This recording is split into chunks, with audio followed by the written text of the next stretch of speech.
Karbohidrat.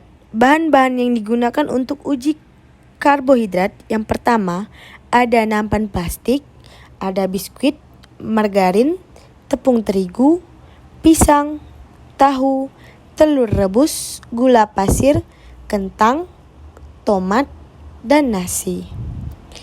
Tahapan yang pertama yang harus kita lakukan pada uji coba tersebut yaitu meletakkan masing-masing bahan di atas nampan plastik, memberi label pada masing-masing bahan yang akan kita uji coba, memberikan 1-3 tetes betadin pada setiap bahan yang akan kita uji coba. Kemudian, yang pertama kita uji coba adalah pada biskuit. Teteskan 1-3 tetes betadin. Yang kedua adalah kita uji coba pada margarin. Lakukan juga 1-3 tetes betadin. Yang ketiga, kita uji coba pada tepung. Lakukan juga 1-3 tetes betadin. Yang keempat, kita uji coba pada pisang. Lakukan 1-3 juga tetes betadin. Yang kelima, kita uji coba pada tahu. Lakukan yang sama, 1-3 tetes betadin. Yang keenam, ada telur rebus. Kita uji coba juga dengan melakukan 1-3 tetes betadin. Yang ketujuh, adanya gula pasir. Kemudian kita uji coba juga dengan melakukan 1-3 tetes betadin. Yang kedelapan, yaitu kentang. Kita juga mengujinya dengan 1-3 tetes betadin. Yang kesembilan, adanya tomat. Kita juga mengujinya dengan 1-3 tetes betadin. Yang terakhir, kita uji coba pada nasi.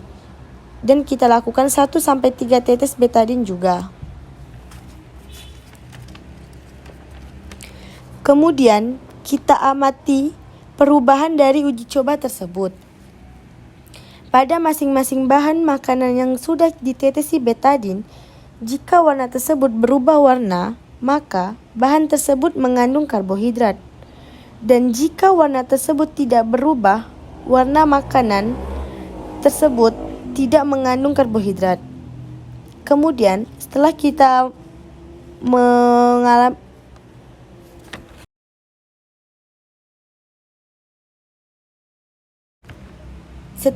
mengalami pengamatan yang mengalami perubahan pada hasil uji coba tersebut.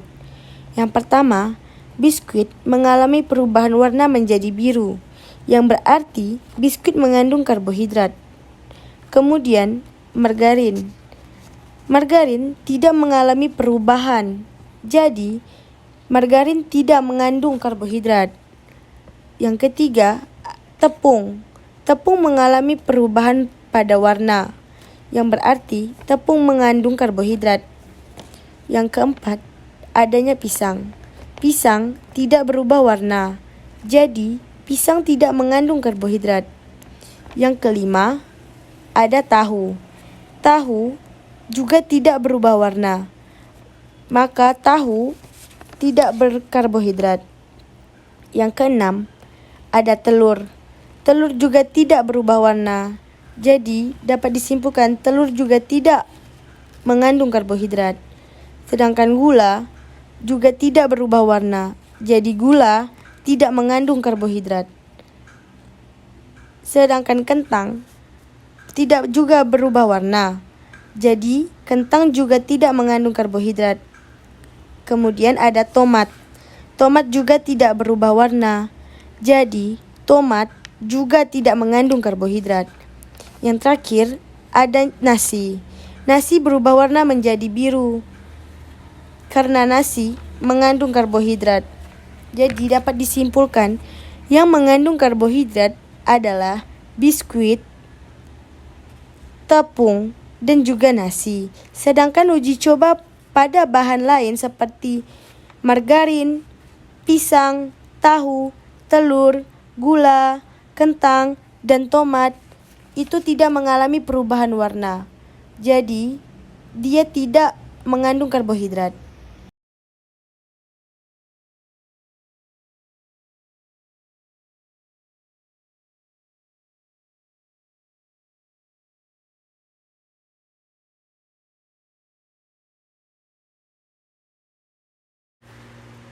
Protein. Uji yang pertama. Bahan yang harus dipersiapkan untuk uji coba protein. Yang pertama ada bulu ayam, yang dimana jika bahan yang diuji coba dibakar mengeluarkan bau yang sama seperti bulu ayam, maka bahan tersebut mengandung protein. Bahan yang diuji coba ada ayam, kangkung, putih telur yang sudah direbus, tahu, dan gula pasir. Yang pertama yang akan kita uji coba adalah kangkung dengan cara dibakar. Ternyata kangkung mempunyai bau yang sama seperti bulu ayam, maka kangkung mengandung protein. Yang kedua, ada putih telur yang sudah direbus, yang sama diuji coba dengan dibakar. Setelah dibakar, putih telur yang sudah direbus berbau seperti bulu ayam, maka putih telur yang sudah direbus juga mengandung protein. Yang ketiga, ada tahu, yang juga diuji coba dengan cara dibakar, dan ternyata baunya sama juga dengan bulu ayam, maka tahu juga mengandung protein. Yang keempat, ada ayam, yang sama juga dibakar, dan baunya sama dengan bulu ayam, maka ayam juga mengandung protein. Yang terakhir, ada gula pasir, yang juga diuji coba dengan dibakar, tetapi bau gula pasir tidak sama dengan bau bulu ayam. Berarti gula pasir tidak mengandung protein. Untuk uji coba yang kedua, bahan-bahan yang akan diuji coba ada roti tawar, seledri, terigu, tempe, dan kacang tanah. Yang pertama yang akan diuji coba ada seledri, yang diuji dengan cara dibakar. Dan ternyata bau seledri sama dengan bau bulu ayam, maka seledri mengandung protein. Yang kedua ada roti, yang diuji coba sama dengan cara dibakar. Setelah dibakar baunya sama seperti bulu ayam, maka roti juga mengandung protein. Yang ketiga ada tempe, yang juga diuji coba dengan cara dibakar.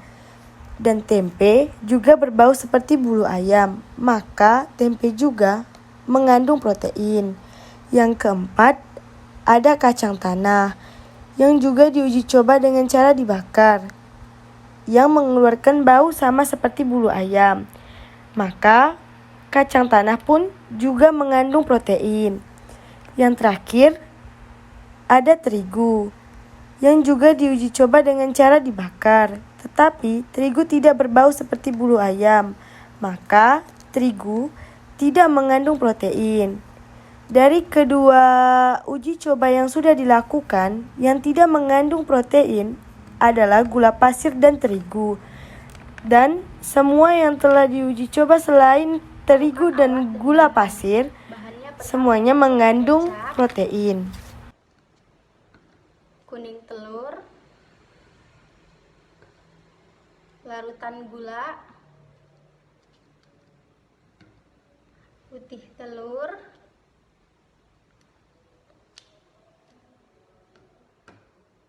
minyak goreng,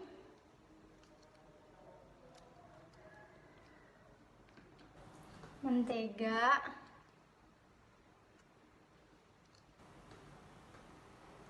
nasi putih, tahu, terigu halus, dan roti tawar. Alat yang kita gunakan yaitu sendok, pipet tetes, dan kertas sampel. Pertama-tama yang kita lakukan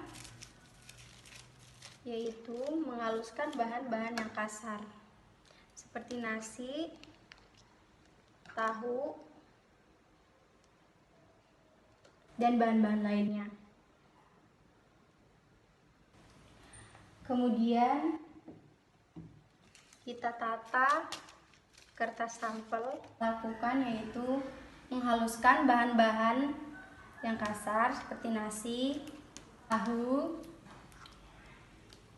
dan roti. Kemudian kita tata kertas sampelnya Lalu tempelkan kertas label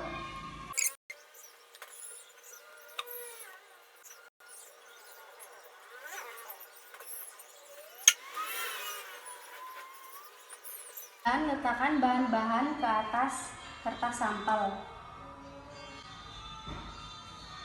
Pertama, kecap,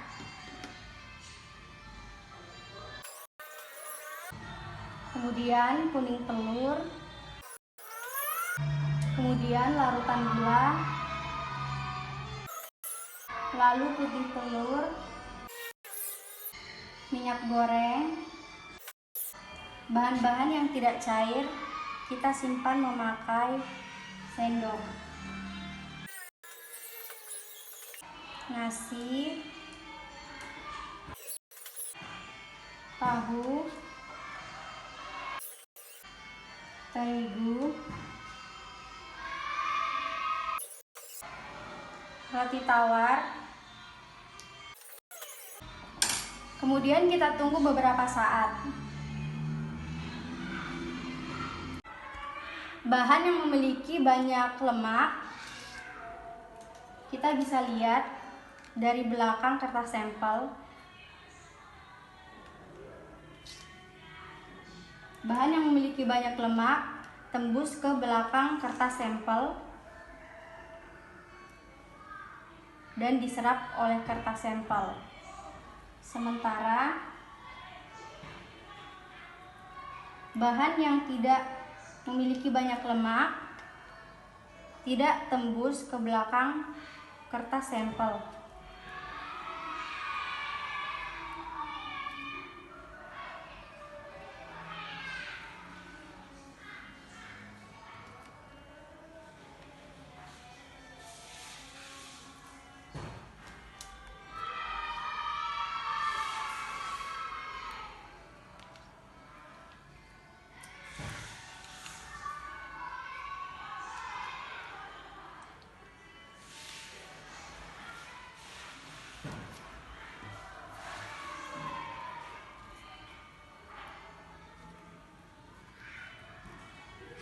Kesimpulannya adalah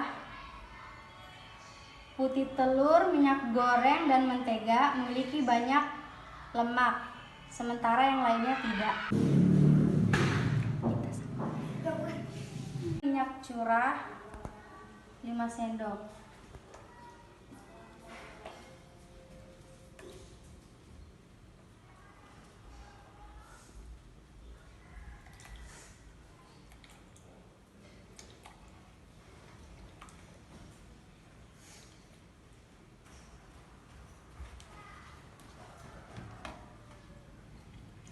Aduk hingga homogen.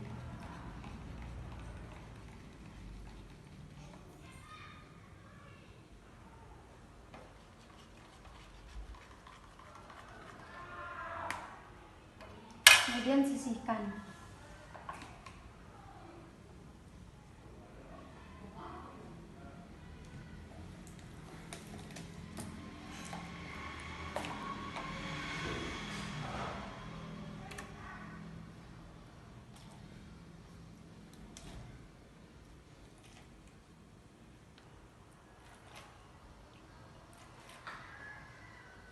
Ulangi seperti tadi.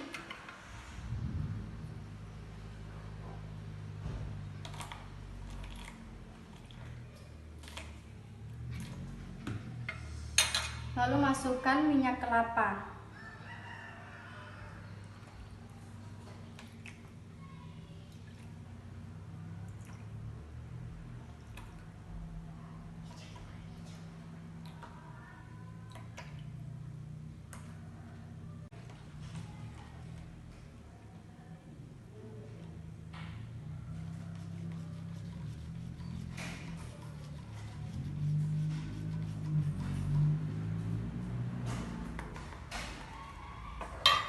Kemudian sisihkan.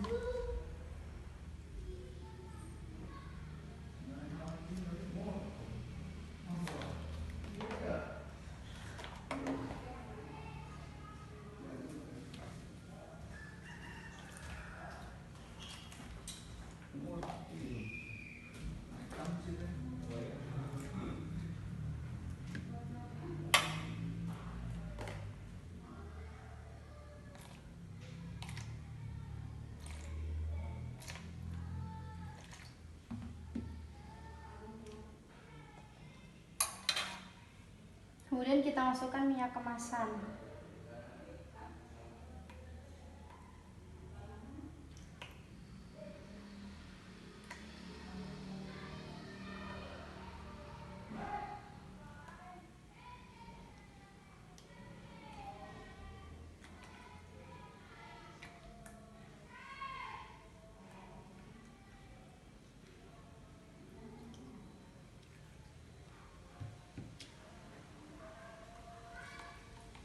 Lalu kita aduk hingga homogen.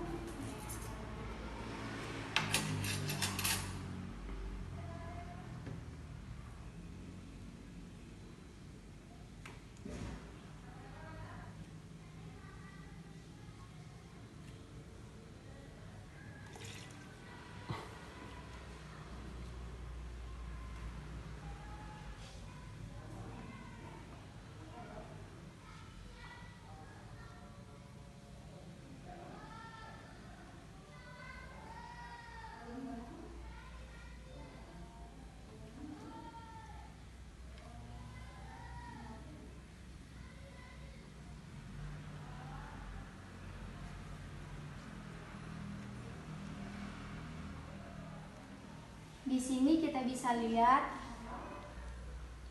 minyak curah yang diisi bensin lebih hijau. Minyak curah yang diisi air tidak menyatu. Minyak jelantah yang diisi bensin yang diisi minyak jelantah kelihatan lebih hijau. Bensin yang diisi air yang diisi minyak jelantah tidak menyatu.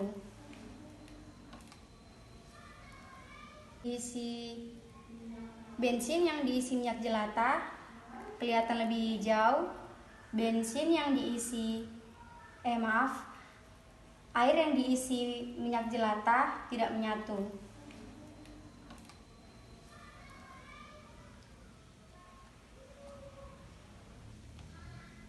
Bensin yang diisi minyak kelapa tercampur air yang diisi minyak kelapa tidak menyatu. Bensin yang diisi minyak kemasan menyatu. Minyak yang diisi air yang diisi minyak kemasan tidak menyatu. Di sini bisa kita simpulkan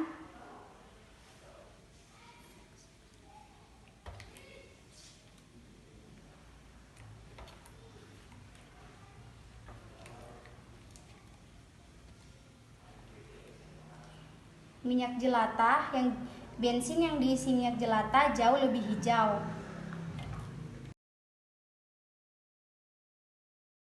Di sini saya akan melakukan pengujian emulsifikasi lemak.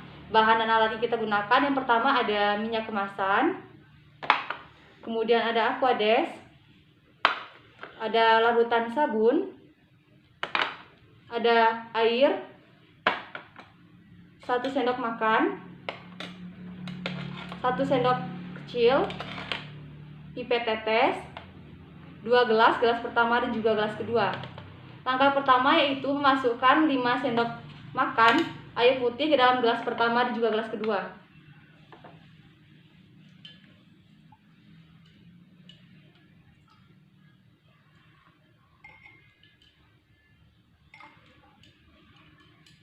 Kemudian 5 sendok makan pada gelas kedua.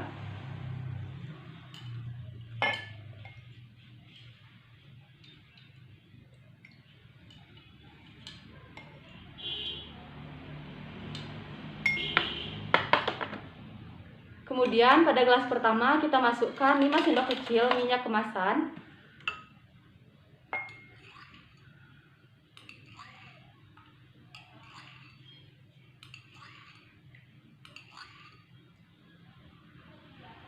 Kemudian aduk hingga homogen. Pada gelas pertama tidak menyatu atau tidak stabil. Kemudian pada gelas kedua, masukkan 5 sendok makan Aquades ke dalam gelas kedua.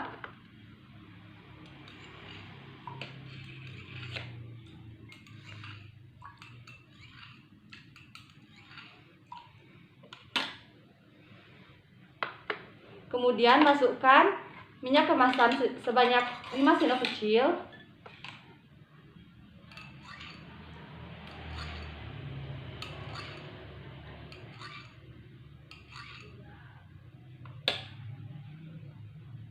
Kemudian masukkan 5 tetes sabun larutan ke dalam gelas kedua.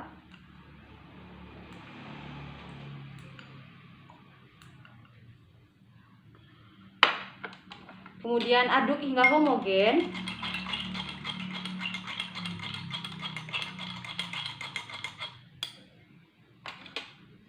Pada gelas kedua menyatu atau stabil. Dapat diambil kesimpulan bahwa pada gelas pertama, air dicampurkan minyak tidak dapat menyatu atau tidak stabil. Sedangkan pada gelas kedua, minyak kemasan Aquades, larutan sabun dan juga air dapat menyatu atau stabil.